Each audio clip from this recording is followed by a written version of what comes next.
This podcast is brought to you by Again and Forever.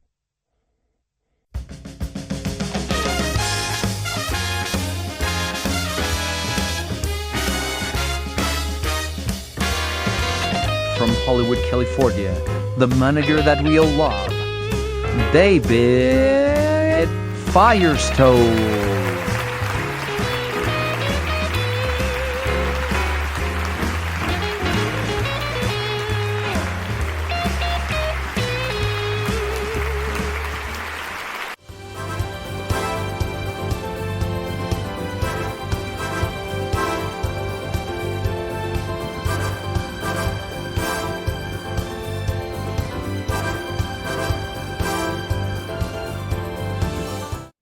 Hi, this is Road to Stardom with David Firestone. On our last session, we told a cautionary tale that made me think a lot about this business and how to keep things going and stay focused and have an awesome career. And there's another gentleman that I've gotten to know who is one of those types. He's been around the business forever, and we're going to have him on the podcast here sometime in the near future. His name is Vinny Radcliffe. He's been my personal photographer since probably 6 or 7 years now, since we really cranked up the business here in Beverly Hills, Hollywood, Los Angeles. He's been around for a while. He was Dick Clark's personal photographer for many years, and some of you may not know who Dick Clark is, but yeah, he has the Rockin' New Year's Eve show. I believe it still goes by that name. And they have another host now. It was Ryan Seacliff. I'm not sure if he's still hosting it. I think he did last year, but I don't recollect. I didn't watch the show. But he had the Dick Clark Rockin' New Year's Eve show and did it for many, many years. Awesome broadcaster. He also had a show called Bandstand, which was also back in the day out of Philadelphia. Dick Clark Bandstand show. We always had young musicians, new musicians, and they were dancing, and it was a great show. And that is also back in the day. You can Google that now. The Dick Clark Bandstand show. So Vinny is that kind of guy who is just such an awesome self-promoter, and people all over town know him as a photographer. So we were at a New Year's Eve gala in Beverly Hills at a beautiful house, and they had an outdoor tent set up with music. Stars were there, and again, this is going back 6 or 7 years ago. And we were at a red carpet also, so we were meeting lots of people. Vinny was there taking pictures. Vinny's kind of got tossed like this. Okay, come on, David, get over here. Let's do this right now. And it gets lots of people's attention and takes great pictures at events. Really awesome. So we were in the main tent area where there was a musician, and Jeff Goldblum was there that night doing his piano thing. So he was playing songs, having a great time. And I think, I'd never met Jeff, and I'd love to meet him. In my mind, I'm thinking, I mentioned to Vinny, boy, if you know a way to get in front of Jeff, let me know. I'd love to meet him while we're here. So now we're at the end of the evening, things are dying down and getting a little quiet. People are still having fun, talking about the recent Oscars awards for that night. And then Jeff stopped playing. The music kind of had died down, and people were talking and going around. And Vinny came busting into the tent and said, David, get over right now. Follow me right now. They're leaving. I saw Jeff. I talked to him. We'll have a picture with you. Come with you right now. So grabbed me. He ran out of the tent, past the red carpet, out to where the limos were pulled up, and there was Jeff Goldblum.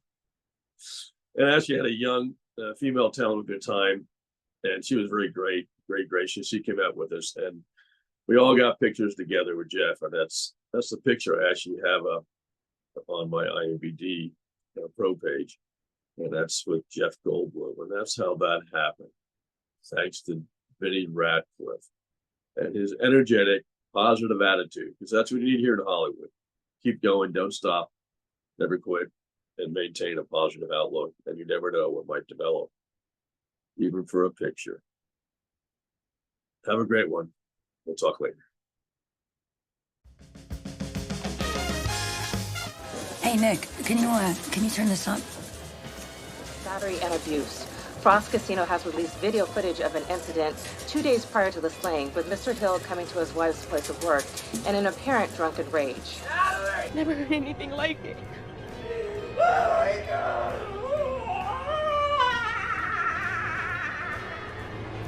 My baby. My baby. It's great to have you guys here again, but I think I'm gonna call it a night. Thank goodness, it's about time. Whatever, Darren. Jessica, please don't let this be the last time I see you, okay? This is it. I'm checking you into the VO psych tomorrow. Why don't you just let me die?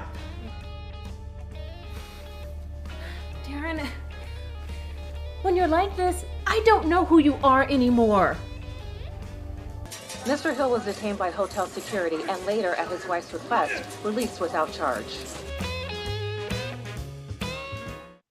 Hi, Carolyn. Welcome to the Road to Stardom podcast with David Firestone. Great to have you here. How are you? I'm doing great. Thank you for having me today. Yes, we've been in a... God, when did you first join Firestone Talent? I'm having trouble recollecting now.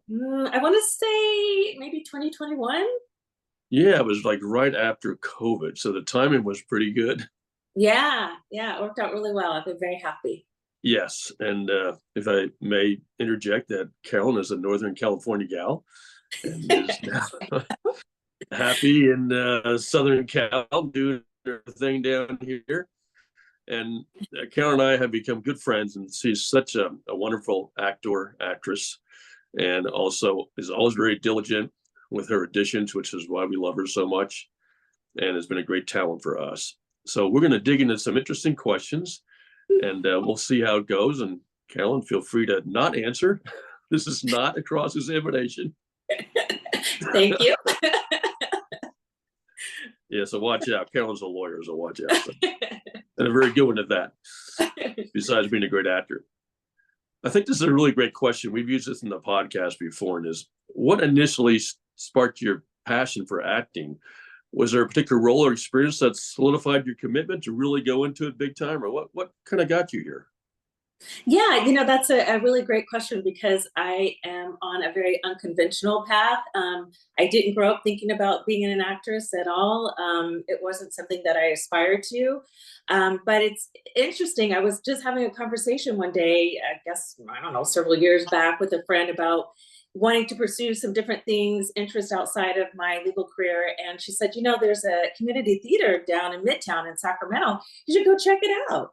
And I was like, oh, well, I never thought about that before, but okay. And I went down and I met the director there, Ed Claudio, who has since passed on, but a wonderful gentleman. And he gave me some great opportunities to participate in theater there.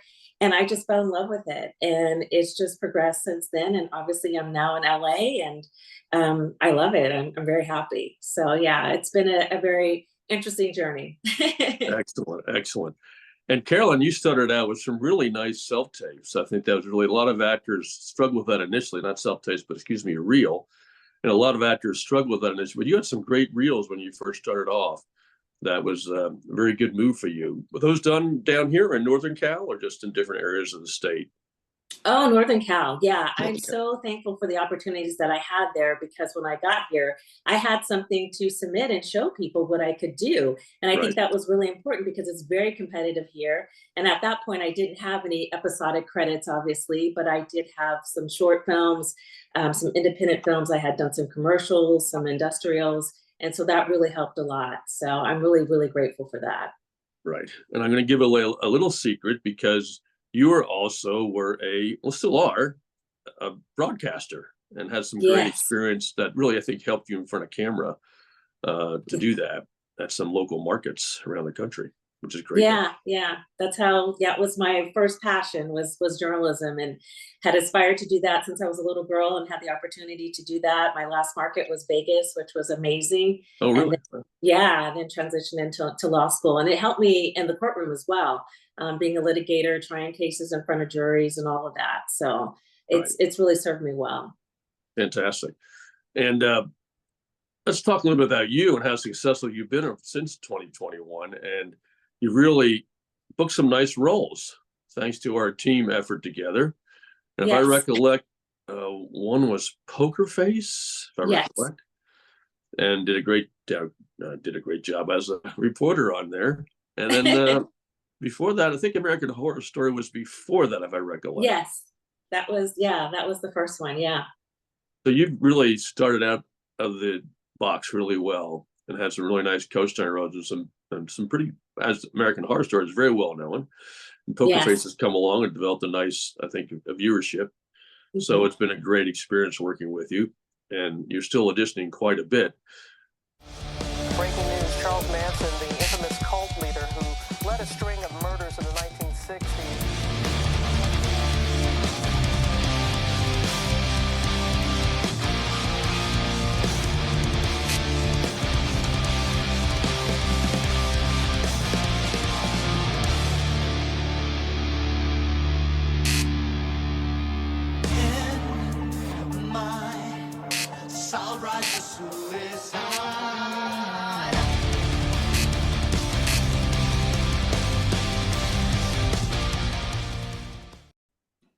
There's always the idea, and you've done a lot of great auditions recently, of the struggle for an actor to maintain that audition, keep things going when you do a lot of auditioning and you think, well, I really nailed that one, but gosh, why didn't I get that booking? How do you deal with that? What are the things you can tell other actors on how you deal with that emotionally? Yeah, I think we all kind of go through that like initially, but I think I'm at the point where I remind myself the win, as you taught me, is the audition, is to get the audition. And when things are slow, there's still things that I can do as an actor that contribute to my craft. Training, Right. I think, is huge. And, I don't think we should ever stop training. You see a lot of the big names on sets, they have coaches. So that's, I think, something that, we can definitely continue to do while we're kind of waiting for the next audition or the next big break. And I think you have to love the craft. So I really try to avoid getting caught up in the outcome per se, but really focused on the journey and what I'm doing day to day that I think will contribute to growing and excelling in this in the long term. I think that's kind of how I view it, as a long game. I like to run, so I look at it as a marathon. Nice. That's a really great way to look at it, because sometimes people think of it as a sprint. Well, it's not. It is a marathon. The audition is like a sprint, because sometimes you go, 2, 3, sometimes one day, and in the episodic, the features a little bit longer, give you more time to get it all together and get those lines. Now, through SAG, you don't have to memorize your lines when you do an audition, but it always helps to impress the casting director when you have them down, as we all know, get that little edge, perhaps, in that regard. Now, I know that you have a day job, which is really nice with the financial aspect of things, to keep yourself going. I guess the biggest question would be, how do you balance the full work schedule with doing auditions? And obviously self-tapes helps a lot in that regard. Yeah, that's an excellent question, because I do have a day job. I'm a lawyer still, and that's not a 9-to-5 gig. It's a demanding profession. Sometimes I have to travel now as well. And I don't think there's an easy answer for that. I just really do my best to try to work ahead. As soon as I get an audition, I start working on it. And some weeks are busier than others. So there are times when I'm just going to be up late, or I'm spending the weekend, working on an audition to make sure that it gets done and it gets done well. So I think you just have to have the work ethic and the commitment to get it done. There's just no easy way around it, especially when you have a full-time job. And you're right, self-tapes have helped tremendously in that respect. But, sometimes you still, have to go into the room, and you got to figure out how to do that. I know like the workshops and stuff like that, sometimes they offer like evening or weekend opportunities as well. So I definitely take full advantage of that as well.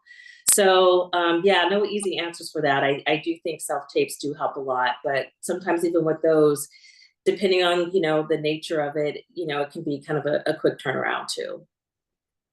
Yes, that you've led into another interesting question, is that the whole idea of networking, how crucial it is, besides just doing the tapes. And, and you kind of already mentioned the casting workshops, and how do you navigate and build those relationships in such a competitive landscape with as busy as you are? I think you kind of figured that one out. Yeah. It's not easy, but it's so important. And that's something that I've started to focus on more and more. Doing the casting workshops and, staying in touch with casting folks that I do meet. Those relationships are really important. And I just had an example of that where I went to a casting workshop and just followed up with a casting person and just said, thank you so much for the opportunity. And I didn't hear anything back, but I was like, okay. And then a couple weeks later, he reached out and said, hey, I'm casting for, this, opportunity. Would you like to submit for it? And actually, he knew me when I walked in to do the casting workshop because you submitted me for a couple opportunities with their office. And so he remembered me. So thank you for that. But yeah, it goes a long way. I know LA is huge in a sense, but it's still kind of a small community when it comes to the business. People know people. So I think the more that you can do good work and get out there and network and show people who you are as a person as well, I think that's really important. And it does go a long way and people do remember. Right. And you just mentioned that a connection relationship that just led directly to an opportunity through that relationship. Mm-hmm. So Yeah. you got to do it all. You got to do the creative part, do the work, practice your craft. You also get out and meet people, and some of those you never know who you might meet in a set, no matter what the role is, small or big or large. You can meet that one person that could lead to something else. I wasn't really going to talk about social media, but I know that's not something we do a lot of, but it's a tough one when you're as busy as you are. But I wonder what your thoughts are about social media and how you view that now from a standpoint of your acting career. It has a place. I mean, I think that's another tool that you can use to network, potentially.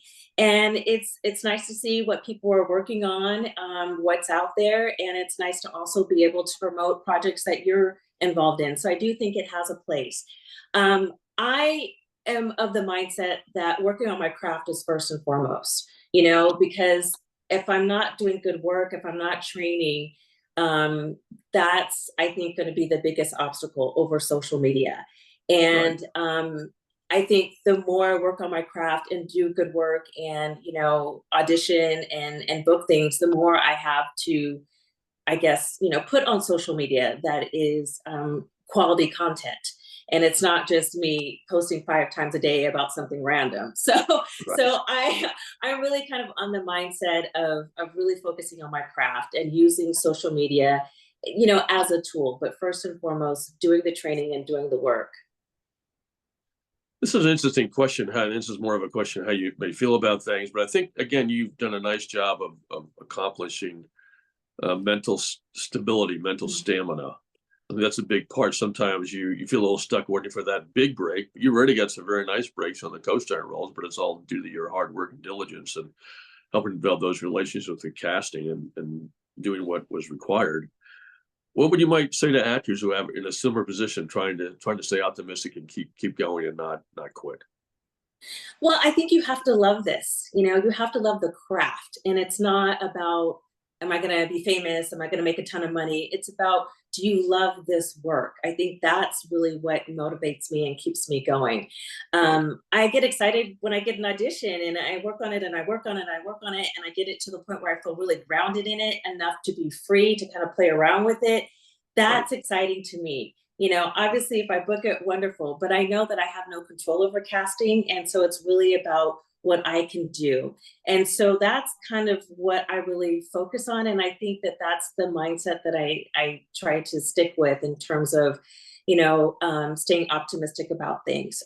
Also surrounding myself with good people. I mean, that's really important. Your circle is really important. I keep my circle really tight. I've got a really tight knit group of people and they're amazing. We all support each other. Some are in the business, some are doing different things, are creative.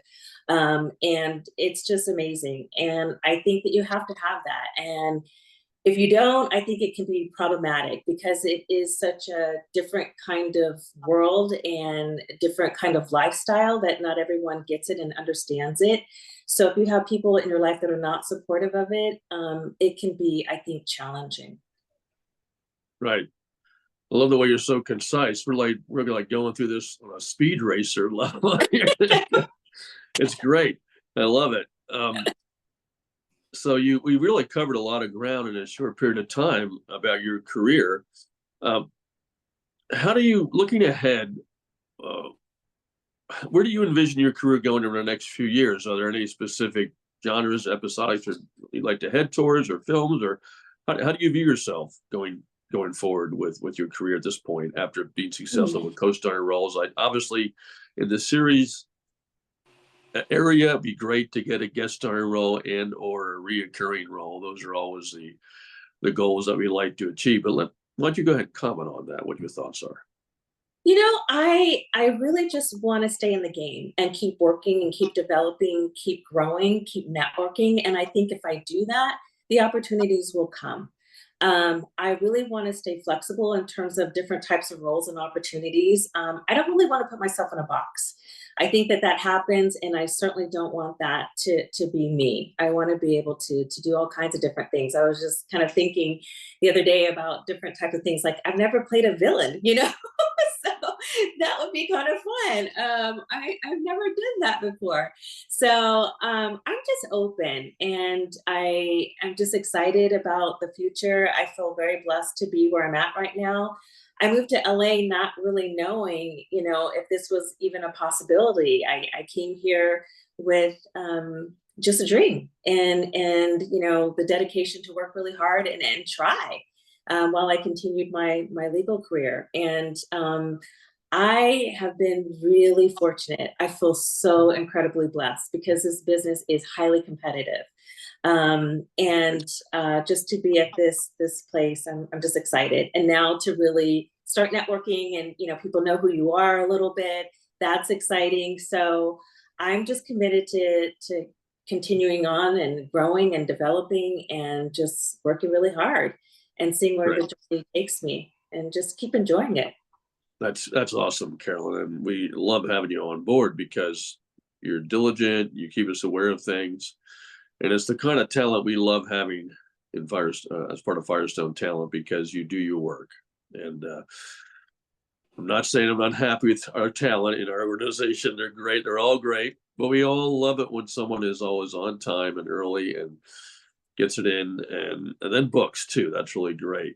And we want to continue that success with you and all move to the next level. We always know how challenging that is, but I think with the attitude you have and obviously you do have an advantage with financial stability, and that's something we talked about in an earlier podcast. So it's great that you have that worked out, which a lot of actors have to think through that in general, and it's a tough one. It's not an easy one to work through. Your advantage is that you were more of an adult when you kind of really moved forward into the business, which I think helped you from the standpoint of your stability and being able to be in a position to do those tapes. Is there anything else that you would like to talk about that we haven't covered so far in regard to your career? What might you tell other actors to help them along, or any other comments you'd like to make? I would say representation is really important, and having a good. That's right, Carol. You got the right manager, don't you? No, I'm serious. Thank you for the plug. I am serious. I'll take really it. Important. It really is important to get into some of these rooms. You have to have a really good rep, and I think so often people are quick to just sign with someone and really not understand, you know, what that person's or agency's representation and reputation is in the industry. And that's really important. And it's lovely when I can say I'm with Firestone Talent. People know you guys, and it's all positive. And the opportunities that you have been able to provide for me in terms of auditions have blown my mind. I don't know if you remember, but you got me an audition for a small role in the Color Purple musical movie. And I was just like, oh my God. I was just like, I just sat there and looked at it for like 10 minutes because I'm like, does it say what I think it says? I was blown away. I would have never had that opportunity without Firestone Talent. I mean, it just wouldn't have happened. And so I'm just really grateful. And I think it's important when you have someone that believes in you, that's out there, you know, trying to raise your visibility, talking to different casting people about you, that you take it seriously and that you do your best to do good auditions, get them in on time, and really do your homework. Because that's a representation and reputation as well when they're out there promoting you. And if they promote you and then you don't do a good job, or you don't even really do the audition, it doesn't make them look good. So I think that's really important for people to take this seriously. And it's a two-way street. I'm really glad it's you a two-way brought that street. up. Yeah. Really And you got to be hustling too. You can't just totally just depend on your reps. You've got to be out there hustling and doing the workshops and networking as well. And I think when people see you do that, they're even more willing to, promote you and hustle for you as well, because they know you mean business and you're serious. But I really am glad that you brought up the point of not doing auditions that your management team or your agent may have gotten for you, because there's a reason why they've submitted you for that. And there's a reason why casting picked you. And when the actor does not do the audition or doesn't get back in time or really explain what's going on, and then they miss the audition, it's a reflection not just on the talent, but also on the management team and the agent, because it just, casting people have long memories. And, so that's part of the business of being professional. I mean, obviously there are always reasons, perhaps maybe you were traveling, you weren't feeling well, you had to be on set that particular day, and you have to ask for an extension or perhaps decline the audition. But that's where the communication is really important. Absolutely. Between the acting group, the acting profession, and the representation group. That's very important. Yep. So I think we've really covered a lot of ground and really concise. I can see why you're a lawyer now. I rest my case. Wow, that was impressive. Wouldn't want to be in the opposing team against Carolyn Jefferson. Yeah, Carolyn Jefferson, thank you so much. You're awesome, and we'll keep plugging away. And anything else you want to add before we end this wonderful podcast? Well, I know sometimes people get a little discouraged about being older or coming from another profession, but I hope that I'm an example of what's possible. I worked in journalism, I went to law school, and I came into acting much later. But I believe there's definitely opportunities out there, and I think that life experience can really be your friend. I think it's going to be hard to find a 20-year-old convincing as a CEO of a major Fortune 500 company in a movie. I mean, it just isn't going to happen. So I think, the mindset really needs to be that there are opportunities out there, regardless of where you are in this journey. It's never too late. That's so true, Carol. Thank you for bringing that point up, because you just never know. And some actors, as they mature, decide to drop out, and you may have opportunities you didn't expect. Mm-hmm. And if you keep at it and keep a great mindset as you get older, there are also great opportunities out there now, especially with the streaming platforms. Mm-hmm. And Netflix, and obviously Amazon Prime, and now all the studios and film people have the platforms out there too. Disney, obviously. So yeah, great point. Thank you, Carol, for bringing that up. Appreciate that. I would just say, don't give up. If it's something you're passionate about, chase that dream. It's worth it. It's so worth it. No matter what anyone says. I'm sure people thought I was crazy when I was going to move to LA, but here I am, making it happen. And I wouldn't have done that if I didn't take that leap of faith. And again, thank you to Firestone Talent for believing in me. Thank you, Carolyn. It's wonderful to have you on board, and we're going to keep it going and take it to the next level. That's the plan here. Yeah. Thank you, Carolyn. Have a great day. Appreciate it. Okay, you too. Bye-bye. Bye.